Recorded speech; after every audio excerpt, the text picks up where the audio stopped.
Welcome to the Crook The Book Podcast, where three pastor friends discuss the Bible and how it connects to life and local church ministry. I'm Andrew Balich. I'm not here with the usual suspects, Jeremy Muncie and Luke Miller.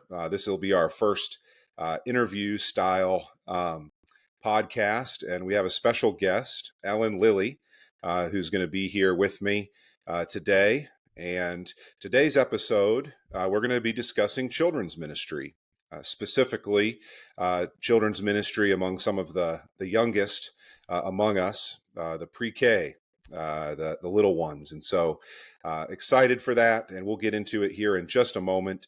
Just let me remind you, though, that we'd love to hear from you, questions, topics you'd like to hear us discuss.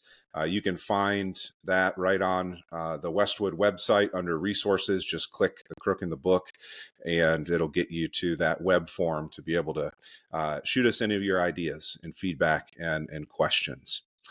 So the topic of the day, pre-K ministry, children's ministry, kind of the bigger picture there. So first of all, Ellen, thank you for being here. And why don't you just start out by telling us a little bit about yourself, your teaching career, your ministry?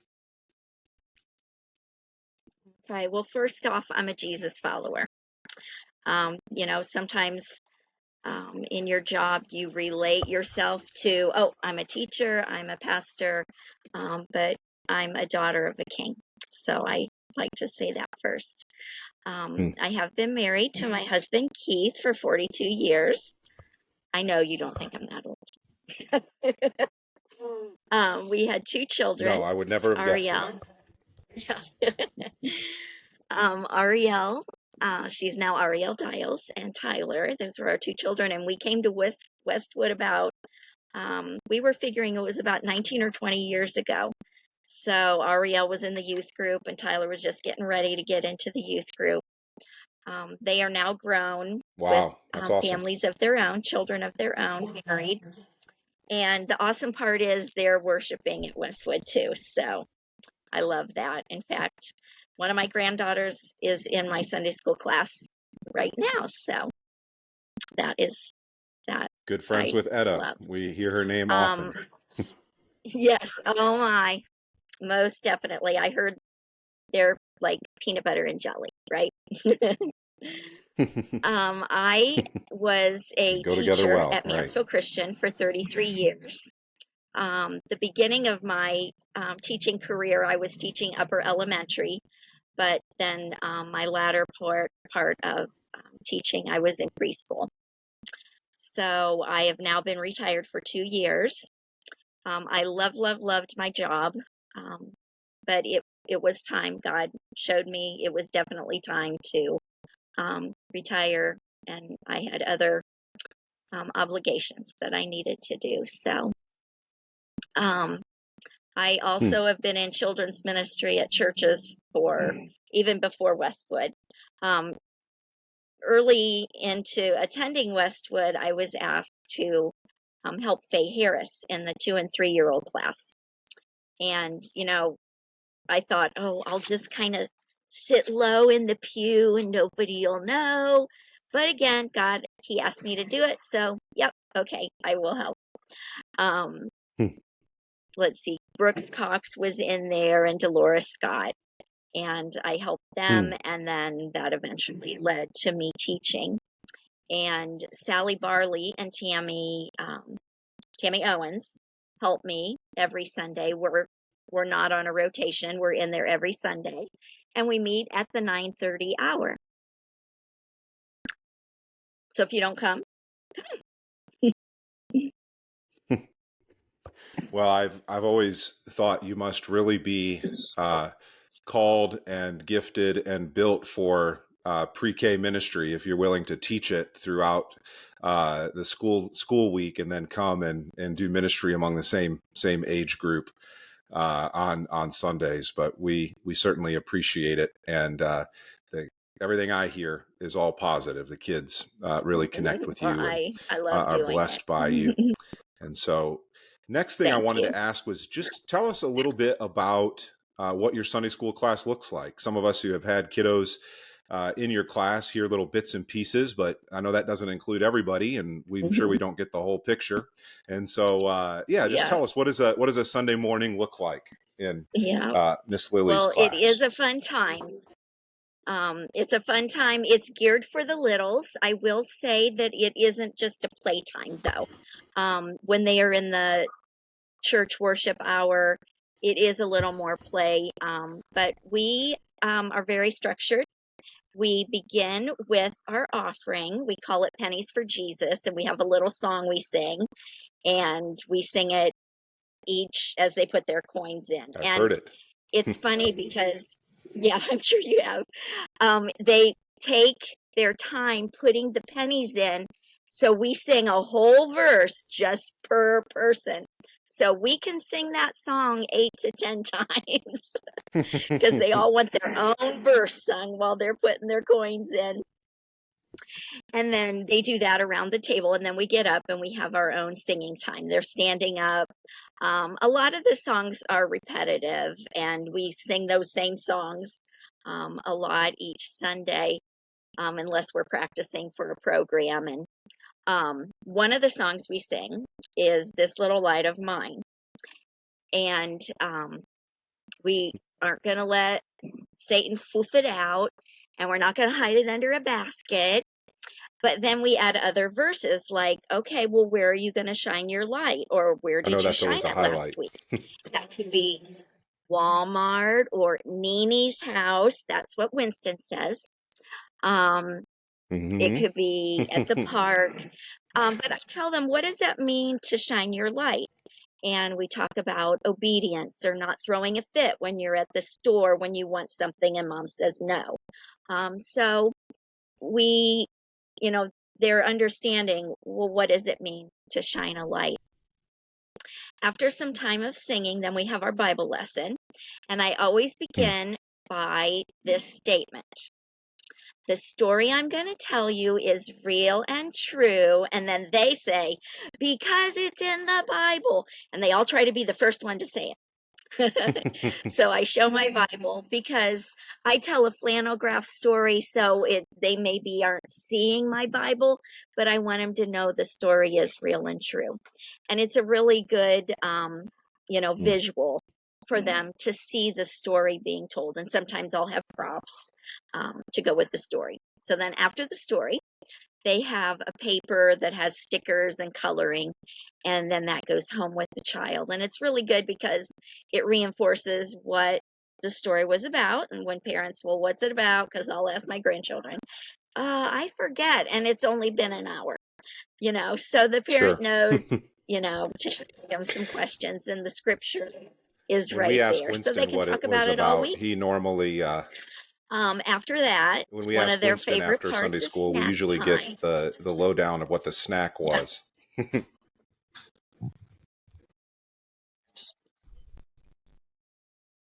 Oh, our internet was crazy. So does he say it was about Jesus? He does as well, yes. Usually it's about Jesus and snacks. Yeah. Oh, snacks. Okay. Well, we have a little prayer song too. And I know that my grandchildren have begun to sing on the early stages of prayer time for them. They sing this song. So, and then while they're having their snack, I always tell the story again so that they can hear it even more than once and have it stick in their mind. Then after they eat their snack, they can play. And that is a really short time because they're there, for the next hour and they get all that time to play. So, even play can get old. So they're kept busy doing other things. But they do play a little bit while that transition of teachers. Because like I said, we're there every Sunday, but there's a rotation of 3 others that come in after us. So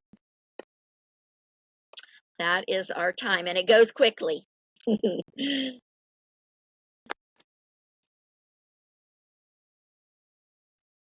All right. Yeah. Well, thank you for that. It was good to hear the full picture. Like I said, those of us who are parents are we get little bits and pieces, and you never know how it quite strings together. So that's really helpful, and really cool that you that every part of it is intentional, and geared towards them and where they are and how they learn, and that's fantastic.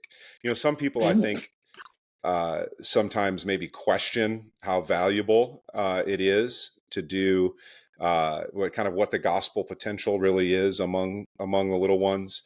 Why not just have a playtime? Why take the time to have that kind of structure and to teach the Bible and to walk them through all that? So from your perspective, I know you obviously do see gospel potential there because you've devoted so much time and energy over the years to it. But talk to us a little bit about that. Where do you see gospel potential with the little ones that you're working Yes. with? Well, I definitely know that I'm planting a seed, and the Bible says, it's not going to return void. And I think sometimes we don't give them enough credit for what they're really comprehending. Um, and sometimes it'll come out in the most unexpected moment. Um, but I know for a fact, I mean, my granddaughter isn't even 2.5, and she'll talk about Peter, and he was in jail, and the angel came, and he got to go out of jail. So she'll even talk about it. So I know, there's different stages in maturity, and but I do feel like it's sinking in. It's definitely not a waste.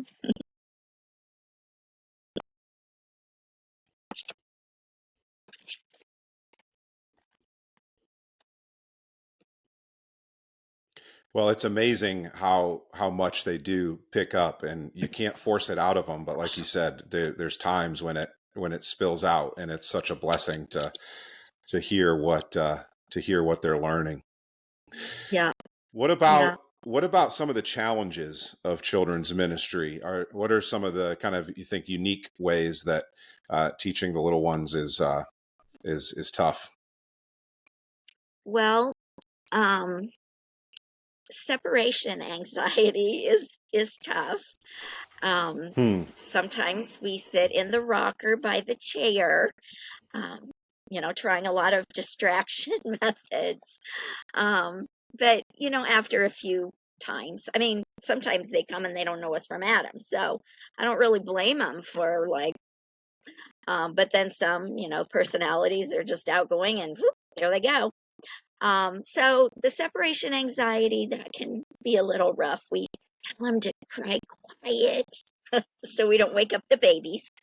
Um, Another one is Right. getting their attention. Sometimes, they come in, they see all those toys, and it's their nature to want to play. But this is the time that we're going to learn about Jesus, and there'll be time. And everything is geared towards them anyway. It's not like I'm making them sit still and hear this 3-point sermon. But, you know, it, depending on their age, we'll try to gear them, lure them over to the table and actually listen. But um, I think probably the biggest challenge is getting workers. I know we are there every Sunday, but I know that the rotation, it takes a lot of workers to manage. We've got a great number of kids. Um, so I think sometimes people feel like they're inadequate. You just have to love kids. And so I think probably getting workers would be the biggest challenge.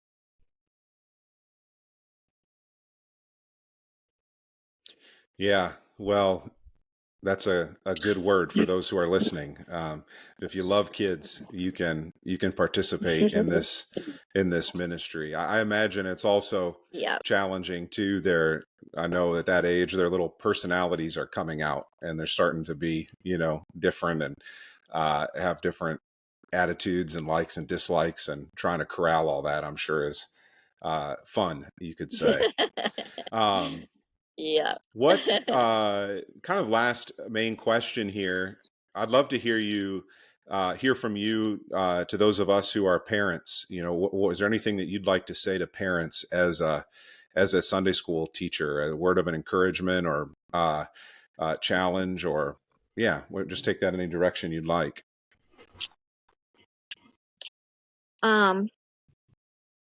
I would say that, and it's, I mean, obvious, but God made them responsible for their child, and that means their spiritual growth.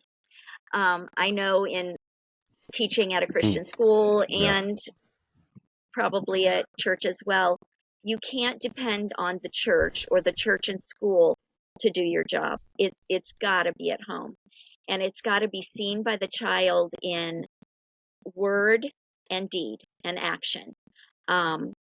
So you just can't expect, 1 or 2 times a week at church that they're going to get the spiritual growth that they need, the spiritual teaching. I know a plug for Christian education, but when it is time for them to go to school, we are so fortunate to have a Christian school right here in our city, where they teach God's word, biblical values integrated, woven into their academics all day, every day. So how can you beat home, church, school? They've got to all work together. Satan can't win. We got them 24/7. So just the parents really, I love what you said what are you about parents being the primary disciplers. Yeah. Yes. And you have to think, what are you listening to? What are you watching on TV? They're picking it up. It's got to be word and deed.